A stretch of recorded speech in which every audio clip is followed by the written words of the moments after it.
BTCखौ सिफायनायनिसो सुक्ति BTC दाफुंनायनि सुक्ति नङा नाथाय बै समाव जों बुंनायखौ बिथांमोनहा गामियाव थाङै थाङै उल्था बुंनायनि थाखाय जोंखौसो बुंजोबबाय सयथ'खौथ' दोनखोमानो हाया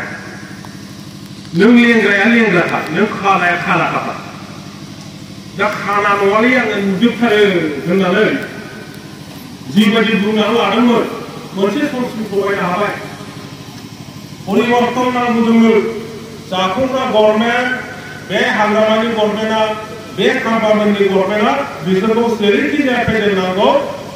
माबानो उकिलफोरनो भट हो नोंसोर जेसेबांखि बुङा रायजो राजाया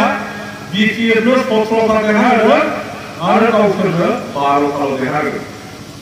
होमबा रायजो राजाया सोरखौ बांसिन समर्थन होयो BTFखौ ना UPPखौ दा फैगोन मा जागासिनो दं BTCआव परिबर्तन फैमारदों रायजो राजाफोर दा परिबर्तना माबोरै फैदों बेखौ नोंथांमोना एसे खारि जानाय खालामनानै नाय गाज्रिनिफ्राय मोजां जानायनि परिबर्तन जादों ना मोजांखौ गाज्रि खालामनायनि परिबर्तन जादों दिनै सारा पृथिबीनि मानसियानो लाजिदों जे बे UPP गभर्नमेन्टआ माबायदि गभर्नमेन्ट बेलाय बे BTC गभर्नमेन्टआ मा मुर्खफोरनि गभर्नमेन्ट बेलाय लाजिदों दिल्लीनि मानसिफ्रा लाजिदों गुवाहाटीनि मानसिफ्रा लाजिदों मा जाखो बे गभर्नमेन्ट हाग्रालाय मारै BTCखौ ध्वंस खालामना लाखो हाग्रामा गभर्नमेन्टखौसो बिदि हायामोन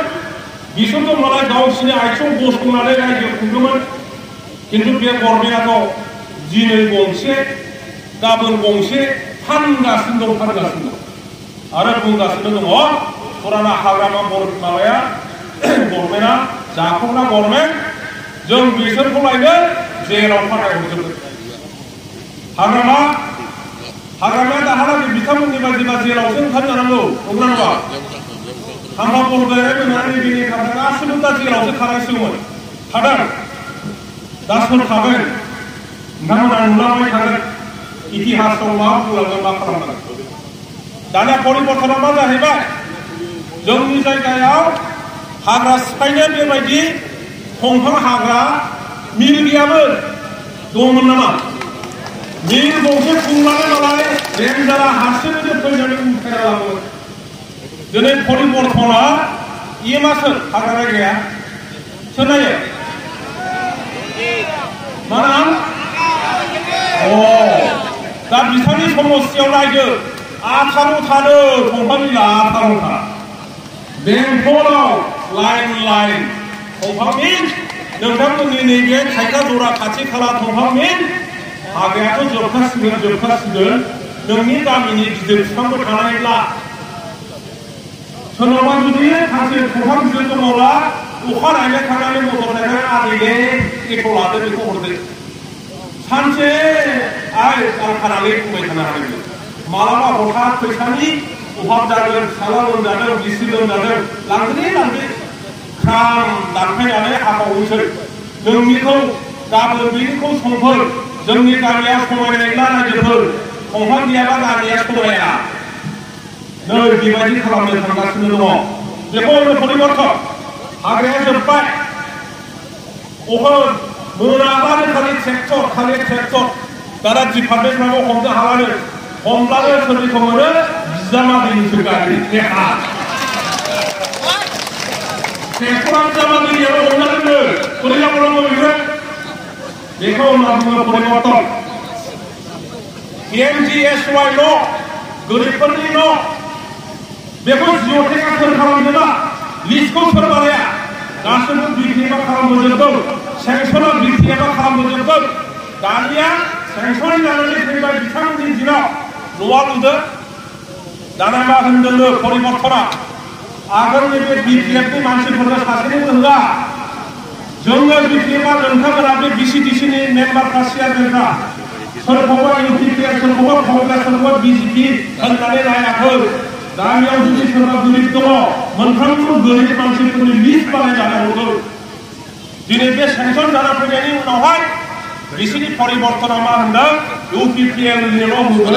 BTFनो होआ मोजां जाबाय रायजोफोर BTFआ गाज्रि होननानै भट होनाया मोजां जाबाय न'बो मोनला दे मानि बिलाय सरकारा गोरिब मानसिफोरनोसो हरदों न'आबो बिराद गिदिरथारनो एबारना इउपिपिएलनि न' लुनाया बिराद गिदिरथारनो जोंना गोदो फिसासोमोन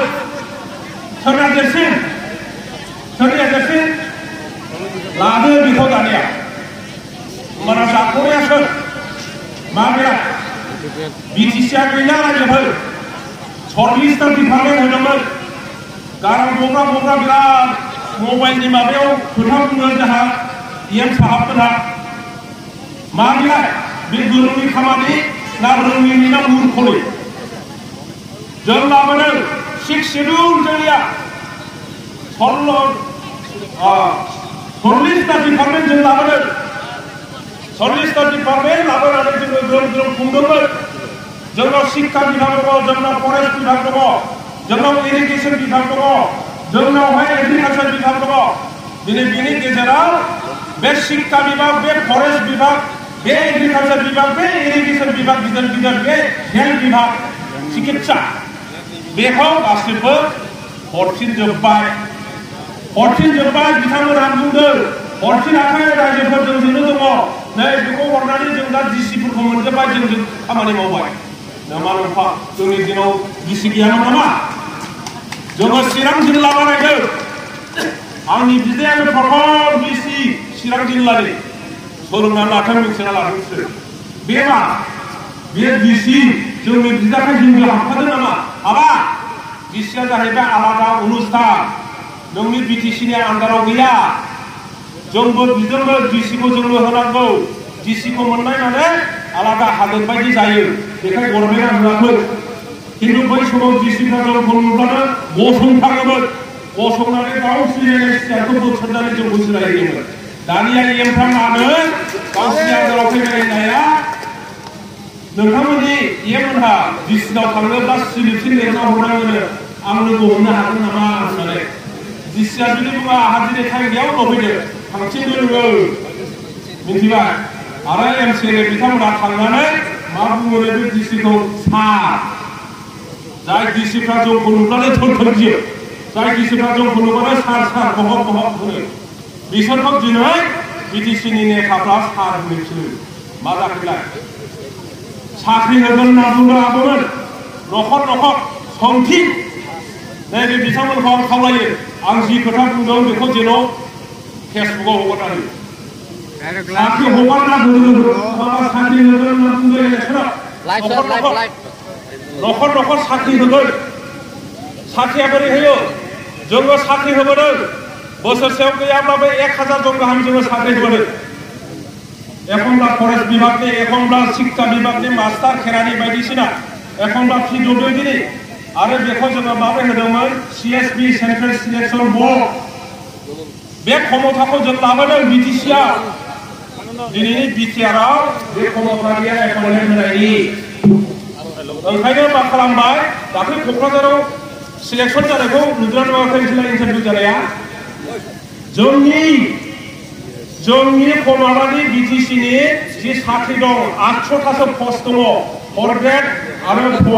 ग्रेड 3 बेनि साख्रिखौ एपइन्टमेन्ट होनो थाखाय आसाम गभर्नमेन्टनिफ्रायसो इन्टारभिउ लाफैनाय जादों बिटिसिआ गैया अब्लालाय साख्रिखौ लादों नोंनि हक स्कुलनि चौकीदार साख्रिखौनो बे इउपिपिएल गभर्नमेन्टआ होनो हाया नोंनि बे रानि साख्रियाव माबा अफिस दंब्ला बे फरेस्ट अफिसा बिनि थार्ड ग्रेड बिनि बे फरेस्ट गार्डआ जों जे खालामना होबोदोंमोन फरेस्ट गार्ड मेरला होदोंमोन बे जायगानिफ्राय बेबायदि बे केरेन्डा मोनहा दिनै साख्रि होनो हाया सेन्ट्रेलाइजनो आसामजों दा आसामजों थांबाय नालाय आङो बुंखायो जोंनि बिटिसिनि गुबुन हारि आदिबासि नेपालि राजबंशी रावबो साख्रि मोना मानो मालाय आसामनि बहुत केन्डिडेट दं गोरोंफोर दं जोङो बर'फ्रा बिटिसिनि गभर्नमेन्ट जानानै मा मोनगोन आसामजों थांबाय नालाय 10% आसामनि साख्रि जाबाय नालाय बियो बे लिस्टआव सहैबाय जोङो ट्राइबेलखाय बिटिसिनि बर'फ्राबो बिटिसिनि साख्रियाव खालि 110 मोनगोन godo serenga menang nokor tangge mabe bener serenga godo 70,000 dolar 75,000 dibe mane asal mochilo hote na are bisamorखौनो इसोरफोरबादि मोदायफोरबादि दाबो जोंनि रायजो राजाफ्रा खाथि खाथि थानो मोनोब्ला गावखौनो बिराद गौरब मोनो फैसा गैया हारिफोर जों लंथाम गैयाखै बिजेपिनि मानसियाल' लानाखै इउपिपिनि मानसिफ्राबो लांजोबदों फैसा गैया बिटिसिआव आगोलनि 2020 आरो 21 नि बाजेटखौ जों बानायदों बिनि बाजेटआ जाहैबाय 672 कोटिमोन लिरनाला 672 कोटि दाना बिनि नेक्स्ट 2021 आरो 22 निखौ बिसोर खालामबाय बिसोरनो हरजादों 600 कोटिल' जोंहा 10% बानायोमोन 740 कोटि जायोमोन जोंनि गभर्नमेन्टआ दा बिसोर बिसांनो 600 कोटि 600 कोटियाव 31 मार्चआ जाहैबाय एयार एन्डिं बे मूर्खफ्रा मिन्थिना मिन्थिया एयार एन्डिं 31 मार्चनि गेजेराव जुदि फैसाखौ बाहायनो हाया बे लेप्स थांफिनो दा 31 मार्चसिमाव मा हरजादों बिथांमोना 300 कोटिल' 300 कोटियाव 272 कोटिखौनो साप्लाय खालामनानै जादों रायजोफोर 272खौ साप्लाय खालामनानै जादों बिटिसिआव बे सेन्ट लेभेल आरो बे बिटिसि दरखं मोखाङाव माबा दिमापुरनि खुन्थिया बानायदों आरो बे गेस्ट हाउसखौ न' होदों बेबायदियाव 28 कोटिसो खरसा खालामदों 300 कोटियाथ' फैयासै दाना फैयासै नालाय गभर्नमेन्टजों रायज्लायफिननानै बिसोरो दा बे 300 कोटिखौनो बहा हरनो सोरनो बिल होनो मा खालामनानै बेसेबां पार्सेन्ट मोनगोन 20% 25%नि जोंखौ गोदो बुंबाय जाख'नाय दाना गावस्रा देग जाख'नाय बे गभर्नमेन्टआव जेबो गैया बे नैबेजों ट्राक गंफेरनि थाङोब्ला फैसा लाखिनाय अबेबा महर महर जानाय फैसा थांनाय बेल' खामानि बिसिना जेबो खामानि गैया फैसा लानानै फैसा साननो मेसिन बायलायबावदो मेसिनावसो साननाय जायो फैसाखौ हमहोनांगौ रायजोफोर जायफ्रा फैसा होयो बिसोरो बेखौ फट' खेबना लानानै हमहोनांगौ बेखौबो रोङाबा मा जागोन साख्रियाबो गैला फैसाबो गैला मा जानांगौ बे बिटिसिनि अबस्थाया दिनै थाखा फैसानि अभाबा ओरैबायदि जादों इम्बेलेन्स जादों जोंनि जायगायाव गरसेबो थाखा गैया बायग्रा गैया न' लुग्रा गैया दालां गंसे बानायफेरबाय नामा रायजोफोर नोंथांमोननि इएमआ जोंनि जायगायाव नैबे समस्थियाव दालां गंसे बानायफेरबाय नामा आं नोंथांमोननो दिनै बुंगौमोन जे नैबे लामाखौ एबार ओरैनिफ्राय उनथिं लाना हमनाय जाबाय उमुखनिफ्राय ओरै जाबाय जोंहा ज' जाजाय बेबायदि खामानि मावगौमोन जोंहा ट्रेनिं दंमोन फुंबिलिनि बे पिस लामा जोबखांनायनिफ्राय सेलेखा बाजारसिम थांनाय बेखौ 8 किल'मिटार पिस लामा बानायनानै बे सामफुराव दालां होनायनि जोंहा प्लेनिं दंमोन ओरैहाय जोंहा लेंसिङाव आदिबासिफ्रा ज' जाहैबाय बै माबाजों थांनानै गुरबारनायजों थांनानै बेजों लामा बानायनानै आरोबाव बाहाय सामफुराव दालां होनायनि जोंहा प्रग्राम दंमोन जोंहा बे थुक्राझारनि गिर्जानि सेरनि दालां बानायनायनि प्रग्राम दंमोन बिथांमोना दिनै हाल गंसेल' बानायाखै स्कुल गंसेल' लुजेनाखै हस्पिटाल गंसेल' लुजेनाखै नांबाय बे आंनि खाथियाव दैसेराव स्कुल लुगासिनो दङ बेवहाय फाउन्डेसना सोर खालाया सेक्टरा सोर खालाया बै फाउन्डेसना आंनिसोनो रिलेटेड मोननायफोर सेक्सनबो जाबाय टेन्डारबो जाबाय कनस्ट्राक्सन खालामनो नागिरबा बे टेन्डार मोननाय सोरबा मारवारि मानसिया मावफैथ'वासै मानोबा मावफैयासै बेखायनो गोबाव जानायखाय रि टेन्डार होबाय बेबो टेन्डार जाबाय मोनबाय दाना लुनाय समाव बिथांमोननि गरनै फैबाय आंनि खुन्थियाखौ सिफायनानै दाना सोरनिबा खुन्थिया लगायबाय लाजिया गाबोन जुदि जोंनि गभर्नमेन्ट फैयो जोंबो बेखौ द्रौजो बायफिननानै दोनोब्ला मा जानांगौलाय बिदि जाया रानिखाथियाव बेंक लुनो थाखाय बेसेबां आन्दोलन खालामबोबाय रानिखाथिनि रायजोफ्रा ओजों स्टेट बेंकखौनो बबेखौबा मानिनांगौ आसोल बेंक गिदिर क'क्राझारनि देरसिन क'क्राझार डिस्ट्रिक्ट बेंखौनो सारिबारि थांबाय हमजाजोबबावसै दा बे खबरखौ मोनबाय बेबायदिबो घटना जादों जोङो बिराद सेस्था खालामबाय बेनिखायनो न'बो लुहोबाय न' गैयाबो होनबाय नालाय बाहाय जों थांनानै बबाव न' लुनो दाखाथि जादोंमोन आगोलाव एबारबो दाखाथि जानो हागौ ओंखायनो जों थाङा न'बो लुहोबावबाय आं दा बेहाय फैयै फैयै बिथांमोननि जेब्ला गभर्नमेन्ट जाबाय बेंकआ डिसिसन लानानै बानायफैबाय बे बेंक खुलिनायाव नायनो इन्टारेस्टिं खोथाया मालाय बेंकआसो गावसोरसो एडभान्टेज खालामनानै लागोन ना बिटिआरआलाय बेवहाय ना गरसे फैसानि लाब दङ ना सोरबा प्रमद बर'आ बाहाय लाब दङ ना उर्खाव ब्रह्मआ बाहाय लाब दङ सामथाइबारियाव नायगोन बे सिदा गिदिर पस्टार माबा होननानै लामाखौ कमप्लिट गायनानै bank inauguration of state bank electronic थाखा वेलकाम होननानै फट'जोंसो आरो मोनसे ओरै हाबगोनाव मोनसे ओरै हाबगोनाव मोनसे मानसिफोर लासिंसिंलाय बेंकआ मालाय बिजनेससो खालामनो फैदों बाहाय फैसा मोनगोन नालाय बेंकआ बाहाय बिजनेस खालामनो फैदों दा बेखौ जोंनि नेताफ्रा खामानिखौ मावनो रोंला नालाय बेखौनो जों रायजो राजानि बिराद गिदिर खामानि मावबा बिटिआर गभर्नमेन्टनि परिबर्तन पस्टार बिदिनो जायो दिनै बिराद गाज्रि अबस्था बिटिसिआ दा बिथांमोना मा सानो এইবারও नुदों रायजो राजाफ्राबो अबस्थाया सेमथा लेमथा जानानै एसे बुंनो लागै हमदों এইবার इलेक्शनल' फैनोसैलै गैखाला सोर बेबायदि जोंनि खाथियाव फैफिनो माथो गनद्रायबो दैखांदो हाथिजाराव सोरखौबा हाथिजार सोर दङ माथो सोरखौबा बनजोंबो खुबैनो नागिरदोंमोन सोरबा हिनजावा नंगौ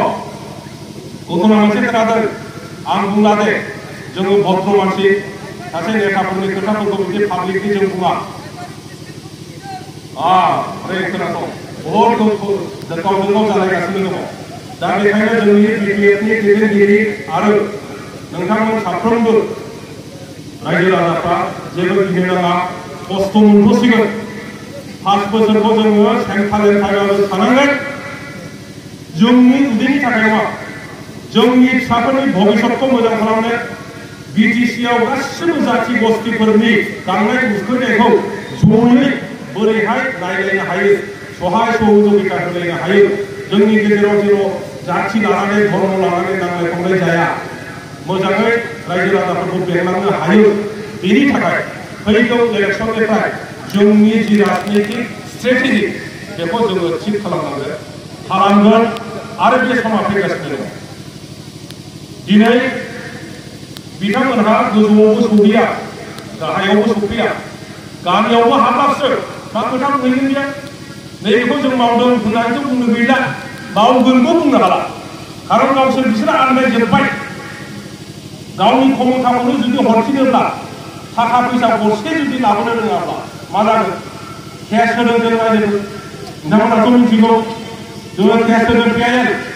बिथांमोना जोंनि बुरथा खालामनानै जोंखौ सावबाय मा खोथा जाखो बियो जोङो मा अयनाय खालामदों नामा जोङो बुंदों जे बिटिआरनि